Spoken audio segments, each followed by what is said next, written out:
Welcome to the Edition Wars podcast, where we discuss RPG ideas, compare rules, establish sacred cows, fight about what's best, and generally geek out over our favorite games. I'm Sam Dillon. I'm Brandon Stoddard. In this episode, we're talking about ability scores. So that pretty much brings us up to third. And by just any standard with what's going on in its ability scores, third edition is a revolution. You still have the same 6 ability scores, but what they mean and what they do and how they affect play just completely changes. Because now you have all of the tables fixed to the same bonus scheme.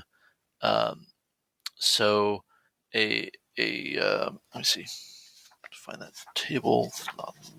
So if you somehow have a 1 in ability score, presumably because you've taken damage to the ability score. By the way, taking damage to an ability score is now a pretty standard thing. Then you have a -5 modifier, and then every even number above that, your modifier improves by 1. So 10 and 11 is a 0 modifier, and it just increases indefinitely above that. Every even numbered point, it improves by 1. And certainly people made a lot of hay out of the fact that in third ed, you can have things with a strength of 50 or 60 or 100, and while that will toss all of your sort of accuracy bounds right out the window because it's got a plus 50 to hit, of course it's your 20 AC. Thanks for coming, right? As long as you understand that that's going to be the case, it still is a thing. It kind of works. I think that for the most part, people recognize that things get a little strange at a certain point in third ed with very large scores, but that's just part of the game. So right, the names of the ability scores haven't changed. Second ed did change the order they're presented in to the actual correct order as I know it. Strength, Dex, Con, Int, Wiz, Charisma, as obviously it should be. That's just how it's supposed to be. That's what I grew up with. I mean, obviously. But I remember I was talking to someone on Twitter several years ago, and they said something about, oh, blah, blah, blah, here's your scores in order or something. And I said, well, which order? And they said, what do you mean? And I said, well, they said, obviously the order in D&D. And I was like, well, yeah, but which one? And they said, what do you mean? And I said, well, basic D&D went like this, and I listed off the, as per the basic D&D, and they were just blown away. What do you mean? I had no idea that the statistics were in different orders. So when they would put a string of numbers, depending on which edition, it might be something different. Yep. So with what goes on with the ability scores here, again, the way the impact skills matters a ton. But you then have the effects that these ability scores are going to have on spellcasters, which is enormous. So if your spellcasting stat is 12 or higher, you're getting additional spell slots. Now, you've got to have a spellcasting score of 28 or better to get an extra 9th level slot, but it's possible. And that could progress as high as you want. Your spellcasting ability score also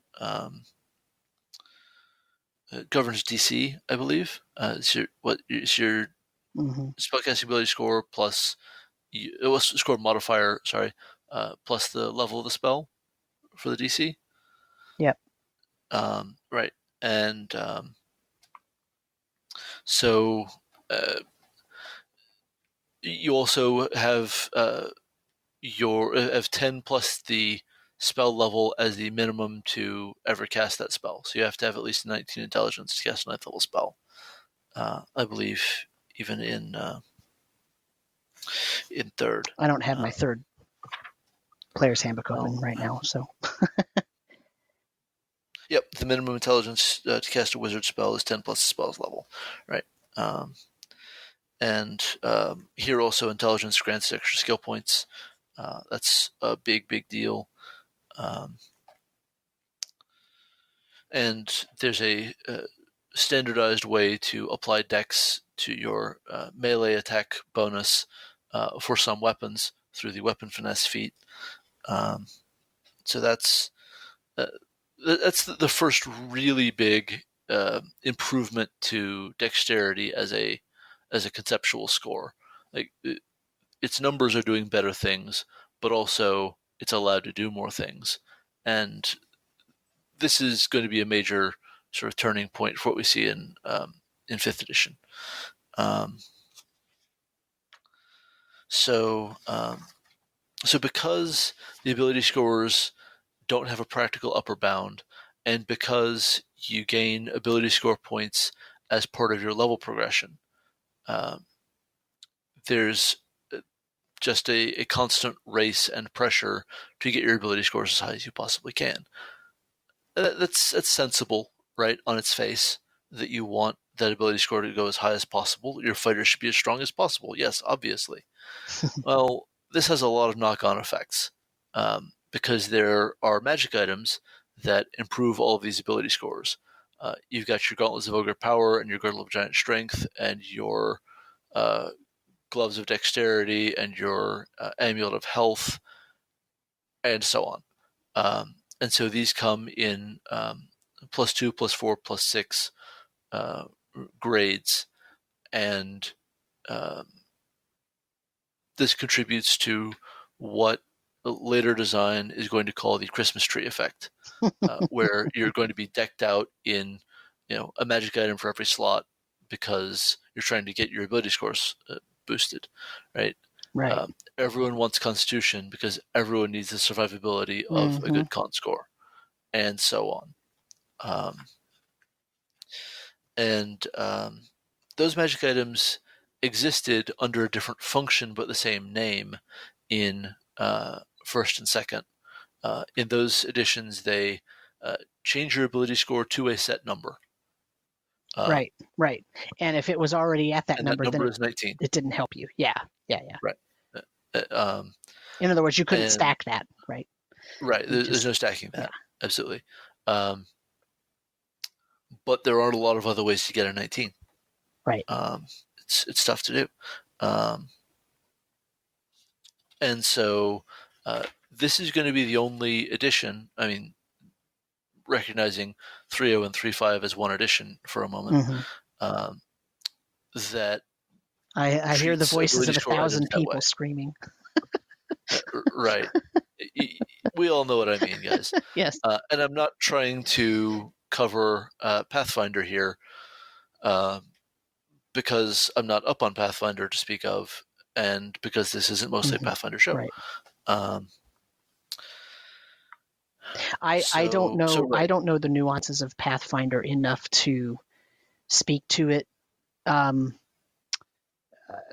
intelligently, other than the blanket statement about lots of things are very similar. Right, yes. So I don't. It's not that I don't care about it or don't like it or whatnot. I just don't know it well enough to actually have that as part of the conversation coming from me. So. Right. I occasionally go back and teach myself things about Pathfinder because they're helpful for my History of the Classes series, but I mostly don't follow it. And so ability score damage and ability score drain are also types of things that can happen to you from spells and monster attacks and so on. And so this creates a real headache at the table because you've got to sit down and recalculate all of your stuff. And also maybe you are running a spell that gives you another D4 plus 1 or flat D4 or whatever to an ability score. The other big effect of these ability scores is that they are prerequisites for feats. So you've got to have a 13 strength to buy power attack and so on. You've got to have, I want to say 13 dex to buy weapon finesse in addition to the plus 1 base attack. So yeah, they really wanted to make ability scores a much more essential part of play, while at the same time, what you care about is your bonus, your admittedly very unlikely -5 to plus whatever, and so the raw number, the actual ability score number, starts to fade in direct relevance, except as a feat prereq.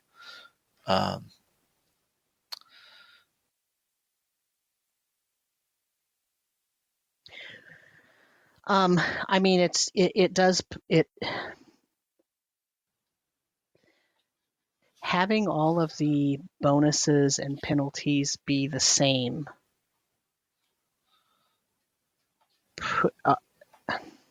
How do I say this? Because the thing is, they were the same in basic D&D too, but they addressed such different things, and all the systems weren't unified.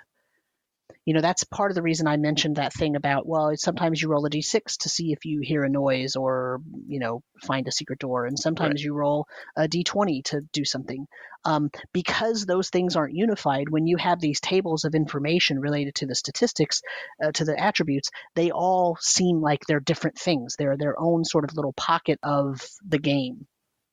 But when you get to 3rd edition and you unify everything under a single d20 mechanic, what happens is now everything works the same, and that has some amazing benefits.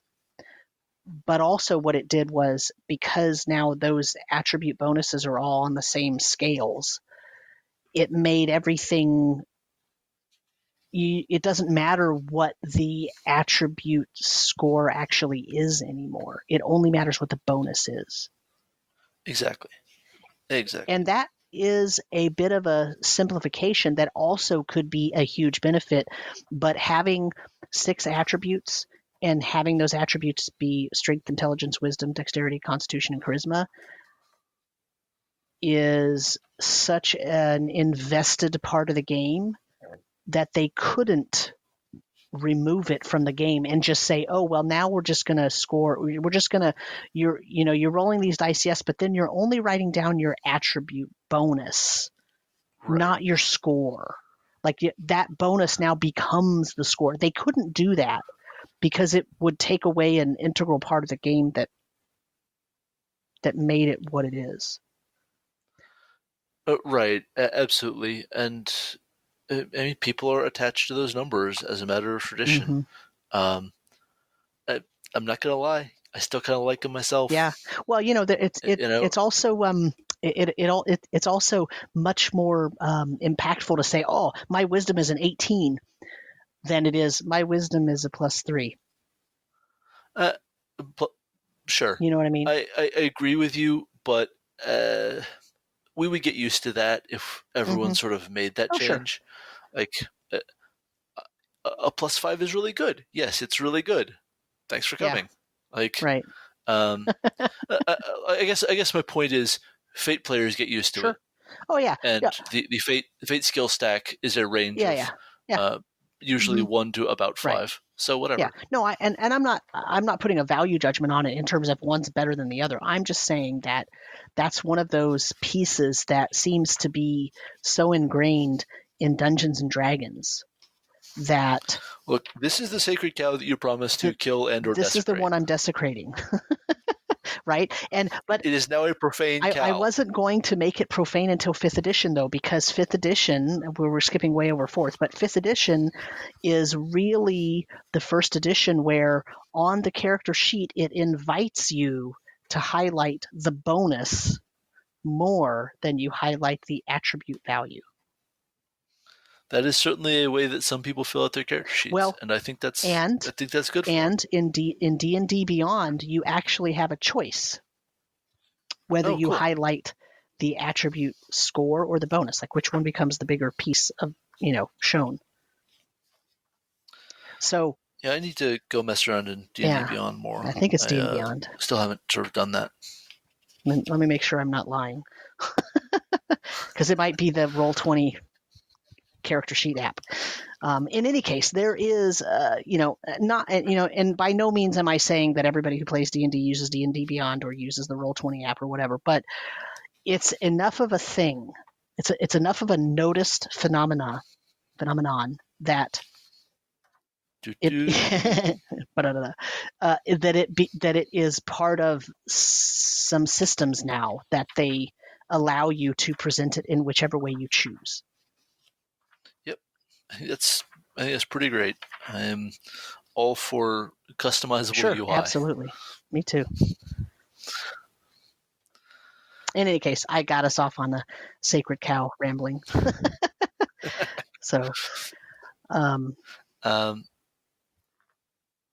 I think that is sort of the bulk of the third ed conversation. Yes, it is D&D Beyond. It asks you right on the first page when you start making a character if you want your ability score modifier to be on top as the bigger number or the score itself to be on top of the bigger number. So, sorry, go ahead. Yeah, no problem. It sort of does the thing it does. You get to improve 2 different ability scores by 1 at every 4th level. So 4, 8, 12, 16, 20. So you've got, or is it 1 score or 2? Anyway, you improve some scores. I don't remember. I'm not looking it up right now. And so it becomes so important to chase those really high scores for everyone, but most especially, I would say, for spellcasters. The one other big shift is that charisma starts doing a lot more stuff because there are now spellcasting classes that have it as their spellcasting ability, because sorcerers come along and bards shift over to treating charisma as an actual casting stat, and paladins now have a use for their really high charisma because it's what their lay on hands and divine smite features come from, or smite evil features come from.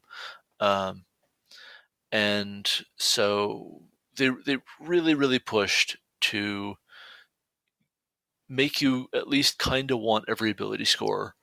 And the other reason is that with ability score damage and ability score drain on the table as monster attacks, falling to a 0 ability score means you are screwed. For 5 of the 6 ability scores, it just means you're incapacitated. For Constitution, you dead. Yeah. If your Constitution damage or drain ever puts you on 0. And the difference between damage and drain is how difficult it is to recover it.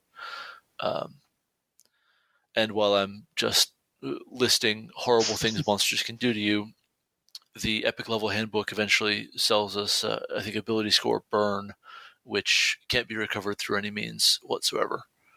Because definitely when I've gotten a character to 30th level, I want them to stop being playable after this fight. That will be super good. And without warning, right? Yeah. Don't fail this saving throw, or you will stop playing the character. Yeah. No res for you, because it's just, sorry, you have no strength anymore. So right, I think that is pretty much the story on 3rd, and that lets us jump into 4th. If you're ready, Sam. Let's do it. All right. So in 4th, they change the sacred order of ability scores. No, I don't know, man. It's not right. Again. Again, it's not right. Because, No, I mean, they changed them again. Third edition changed right. them. Well, second ed changed them. It changed the Right, order. second changed them, and then fourth.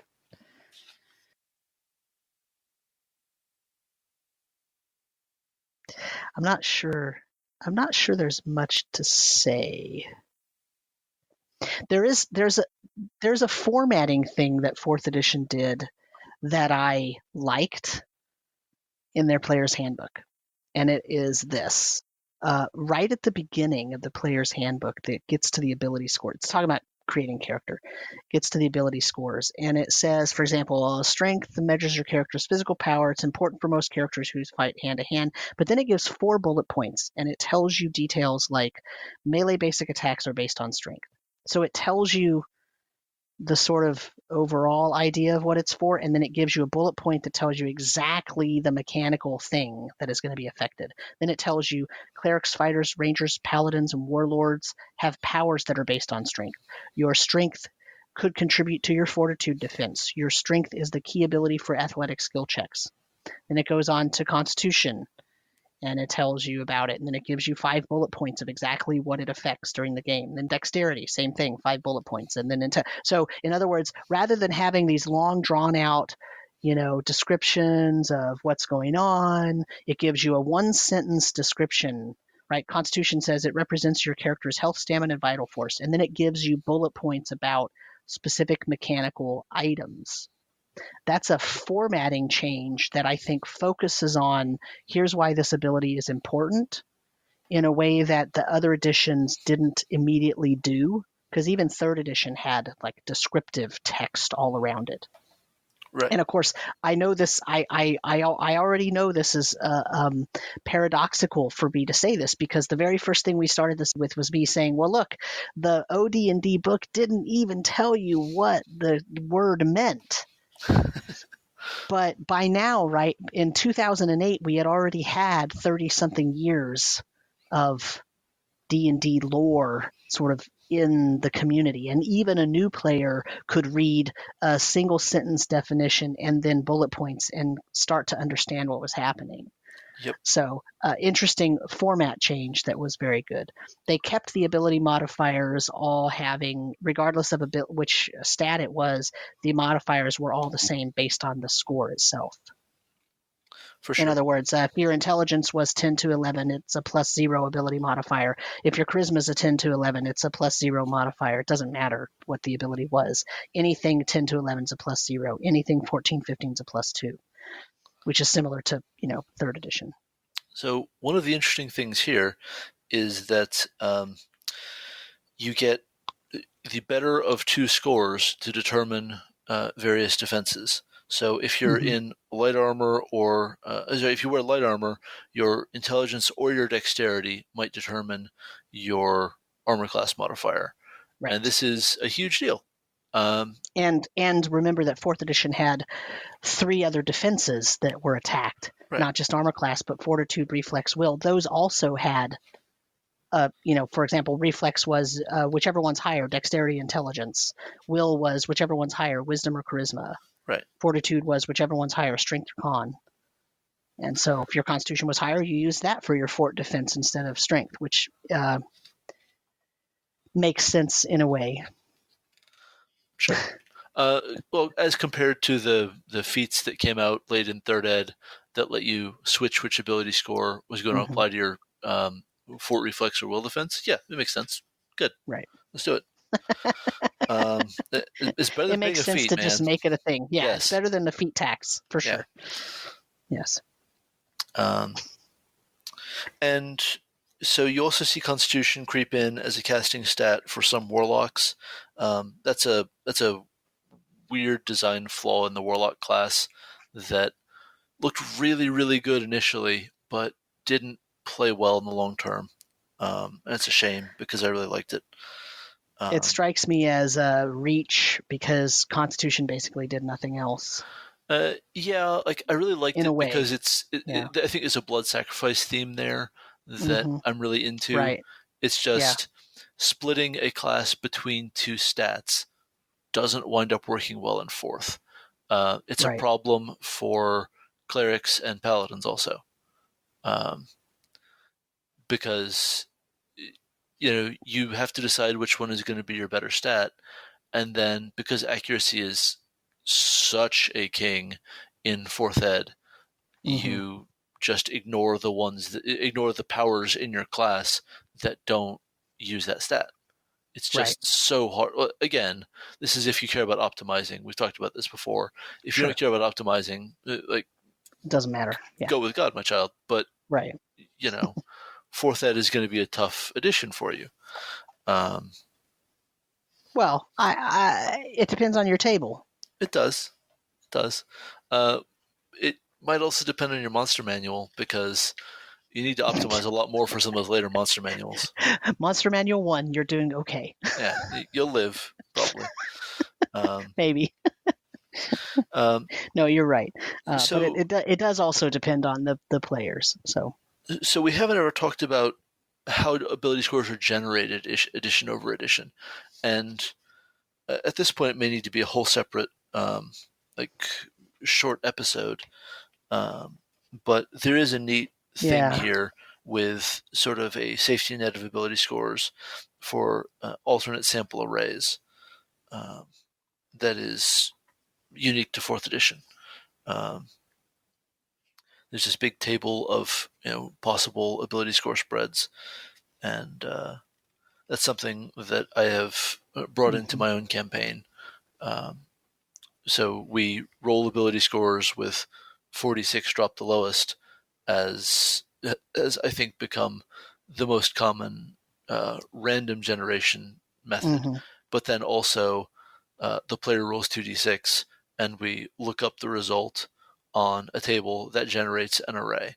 That array is not as good as a good 46 outcome, but it's a slight better than some of the bad outcomes. So I'd say about half the characters in the campaign wind up using their safety net. So that's something that more people should do if they are randomly generating. It also is a way to allow for a point-by-esque character creation. Yep.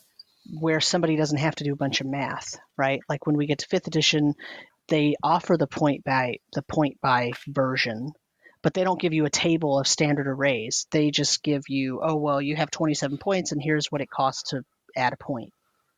And then it's a whole, and some people like that. I'm not dogging on it. It is a thing and it's useful to a lot of people, but some people don't want to have to do the math, so they end up just rolling, right? Right. And the array, I think, allowed for a different kind of choice in a way.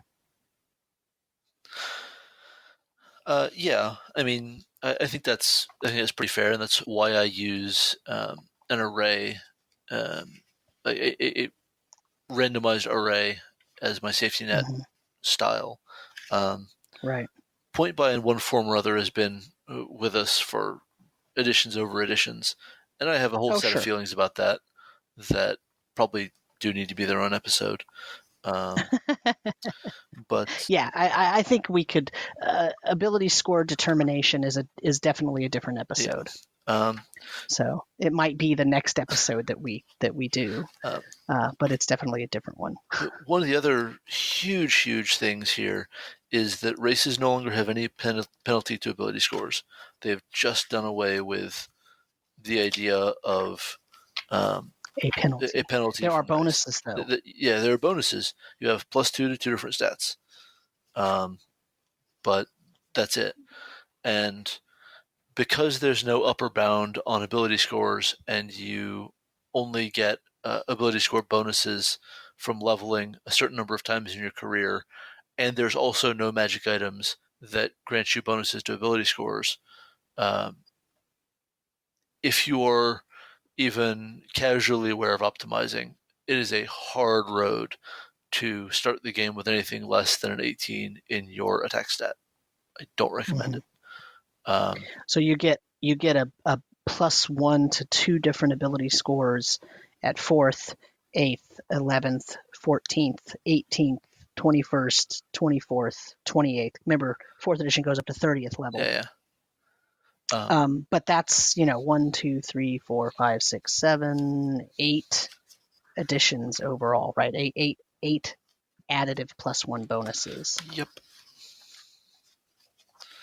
Let me see. And so if you start, we talked on a different episode about how sometimes these numbers are up in the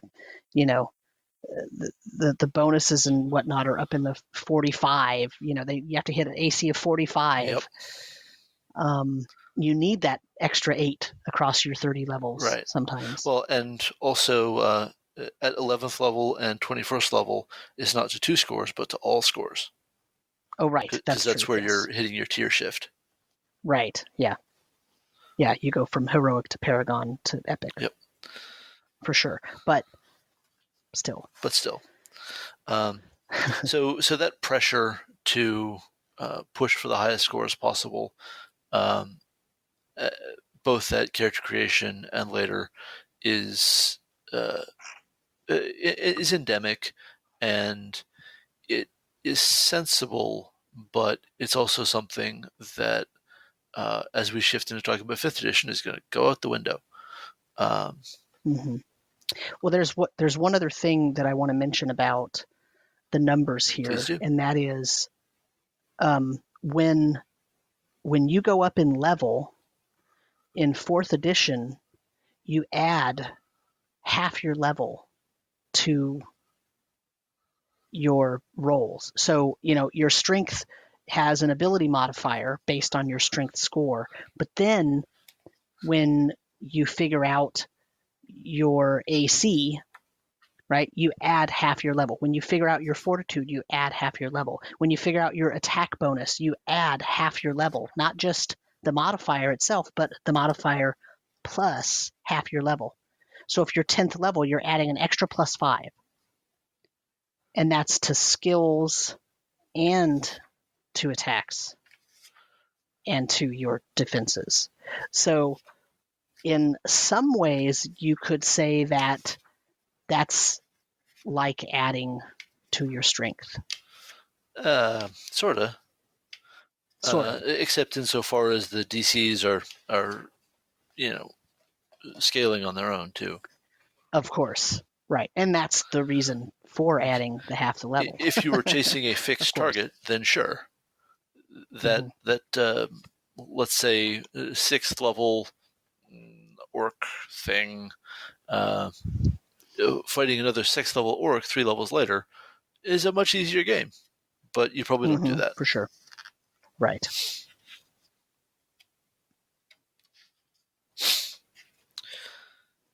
But you don't add half a level to 3rd edition, right? No. Yeah, this is the only edition that you've got your base attack bonus. Right. This is replacing base attack bonus. It's the same thing. Yeah. I forgot about BAB. Anyway, okay. What else do you have for 4th edition? So I think that pretty well covers me on 4th. I talked about how the stats are sort of all over the place on individual classes. With each class, you've got your primary attack stat. A few classes have 2 primary attack stats, and that's dangerous. But then you've also got a secondary stat, and each class tends to have 2 secondary stats, aside from fighters, who might have any ability score as a secondary stat, I think. Right.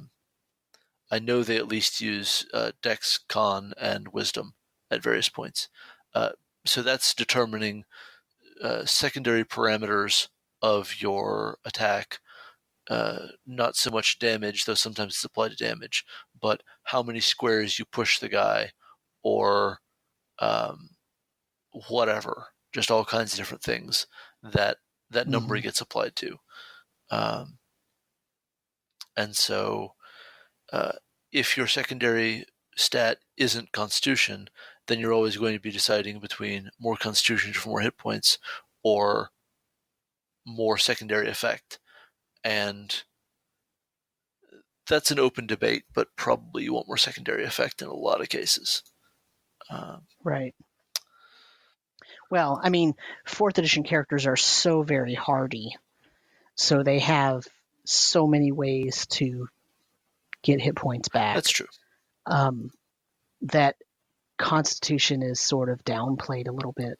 I think once players learned that they are so, the system is so balanced that you're talking about a case where in pretty much every battle you are expected to be maybe challenged, but you should overcome the challenge, except in rare cases. That was kind of the idea, right? Yeah.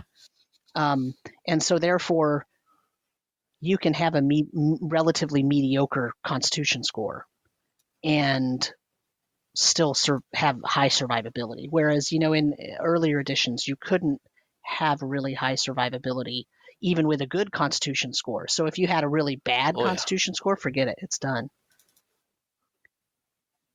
So I think that in part, yes, it's problematic, but in part, once I think people learned that it didn't matter if their Constitution score was really low, really low. I'm saying average, 10, 12. I think it was fine. But I do agree with you that splitting the, basically the primary attribute for each class, splitting those. And that brings up a really good point that we haven't really discussed, which is the inflation of expectation. What's regarded as a good ability score has inflated enormously over the years. You might not get a bonus for having a 16 strength early on, but it's considered a really good strength. And the bonus was really minimal in first edition, but it's considered a really good strength. And then by the time you get to third ed, it's okay. If that's your attack stat, it's okay. But you're not going to be standout. You're not going to be standout, right? You're going to have you're going to be playing catch up your whole career, and you're not going to catch up. Right. Right. And as I was saying for fourth ed, I wouldn't walk into a character at first level with less than an 18 in their attack stat if I could help it, because it's going to be frustrating.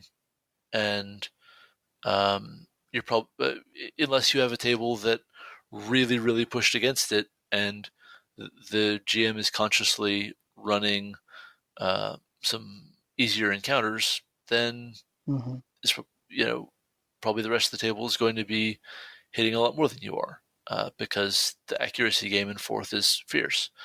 And so that's kind of my bridge for talking about fifth edition. Are we good? Can we move to fifth? Yep. Okay. Yep, absolutely. So, ability scores in fifth are all part of the bounded accuracy environment that we've talked about before. In general, with some notable exceptions that I'll touch on, your ability scores aren't going above 20 in fifth edition. You still get ability score improvements from leveling when you reach 4th level, 8th level, 12th level, 16th level, 19th level, and then a couple of extra times for some specific classes. You gain an ability score increase, which you can alternately spend as a feat. The fact that the ability score is capped at 20 means that you have permission, in a sense, to go do something else and buy a feat, because you've pushed your attack stat as high as it can go, or honestly, accuracy is so much less of a king in fifth that an 18 is fine for your whole career as far as I'm concerned. I wouldn't feel too embarrassed to play a character with a 16 or 17 attack stat for a good long while. It's going to be fine. If your cleric knows about Bless, then you're set for life. Bless is the bomb. So right, that that bounded accuracy makes a huge difference, and it all factors back to ability scores. The meaning of ability scores has not substantially changed. We're still in very much the same ballpark for all of those, except that how DCs for spells are calculated has moved around a bit, and so ability scores are one of the two things that really contribute to your spell DCs, and so that matters a lot. It doesn't scale with your spell level anymore, and that's fine. You also don't get more spell slots for higher level spells. Higher ability scores, and so the pressure to chase the highest scores is taken off there too. But you get to prepare more spells, right? You do get to prepare more spells, and that's super nice. If you're a spell prep class, so right. Cleric, Druid, Wizard. Oh, yep, a charisma modifier plus half your paladin level rounded down. So ability scores still matter for spellcasters. Don't let me give you the impression I'm saying they don't matter. They're just an 18 is real good. There's nothing wrong with a 16 for a good bit of your career. It's going to be okay. Combat balance just is not finicky in the same way. It's got its finicky parts, and I guess you can play really close to the line, but that's much harder mark to hit, to have an encounter that's really close to the line in a way that ability scores turn it from a loss to a victory. So I don't know. I just find it to be much less pressure, and I love that. Magic items that increase your ability scores, as I said before, went away in 4th, and they haven't come back, except they have. Now it sets your ability score to a number. The number is 19, aside from the strength ones that go into the 20s for reasons. Those items make me unreasonably angry, and so I house rule them, but that's another matter. But they're also not common. I mean, yeah, they're not like +1 swords laying around, right? Like the proverbial, not. you know. I mean, I think they're all technically rares.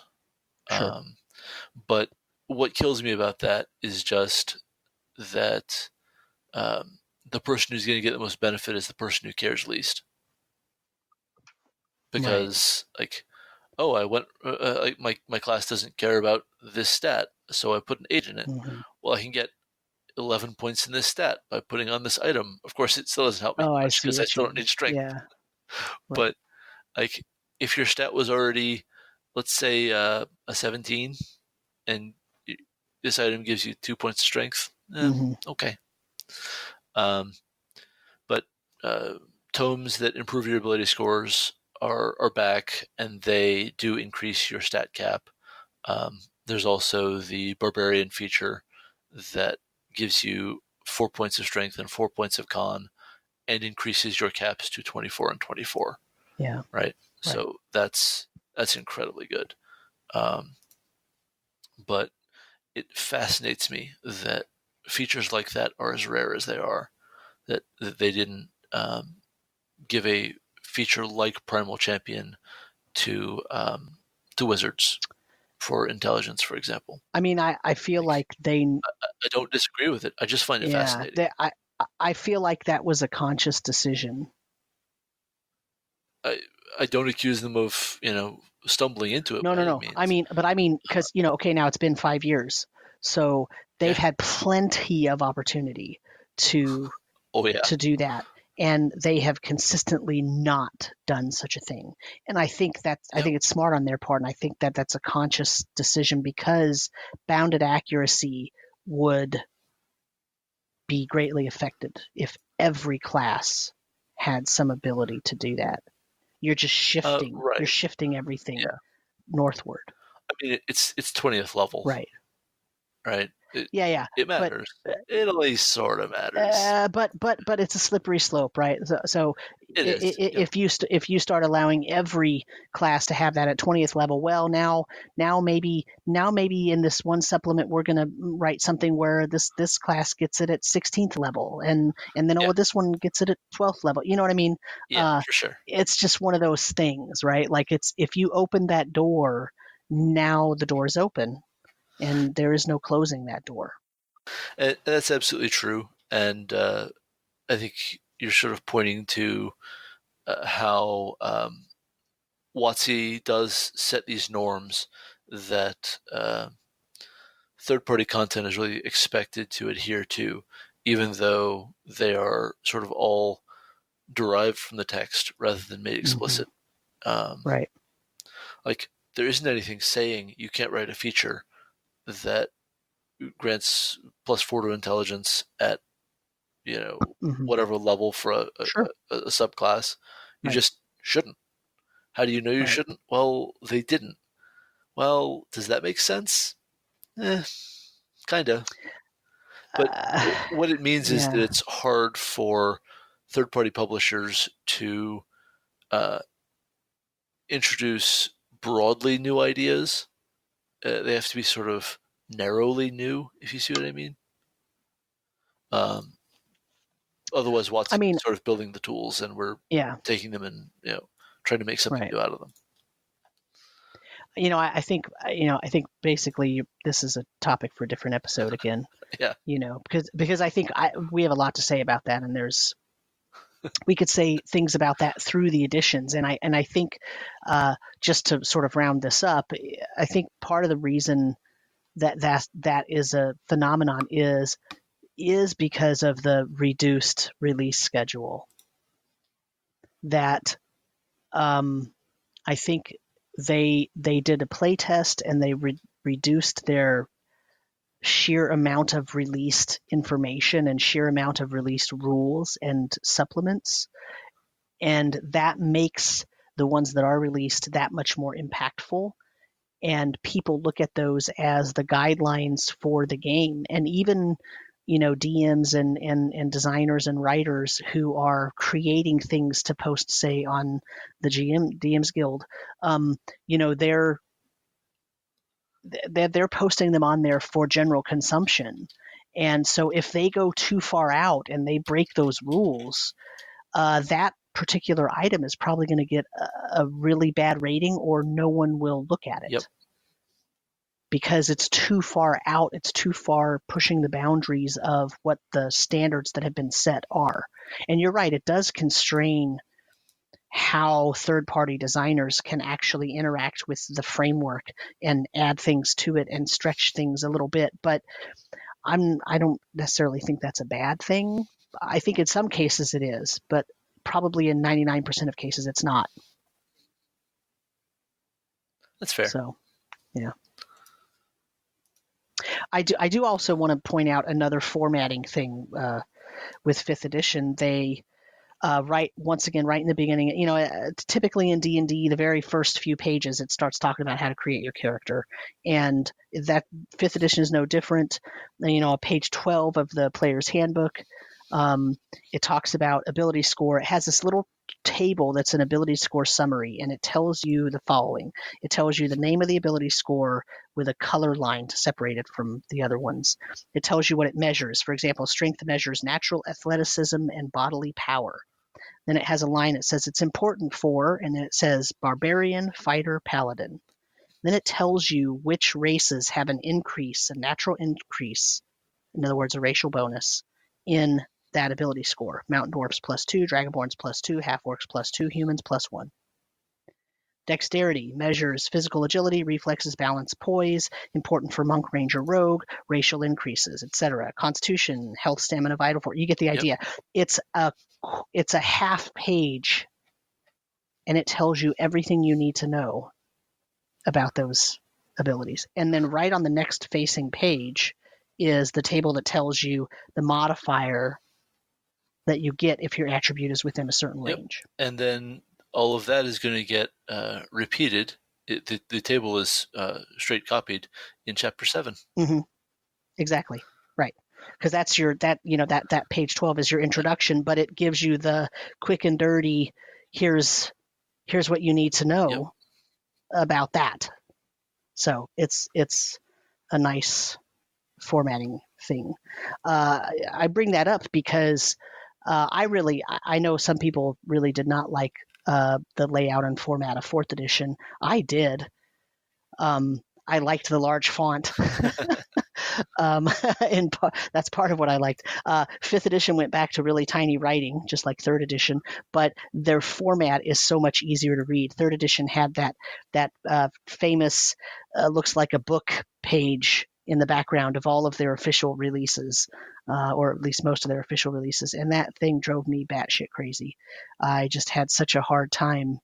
It was just too. It was hard to read for me, and 5th edition is much better about that. But in particular, when it comes to information like your ability scores and what's it about, it's really nice to see a very clean presentation. 4th edition had a clean presentation. 5th edition has a clean presentation. 3rd edition, the tables were good. The text, not as much.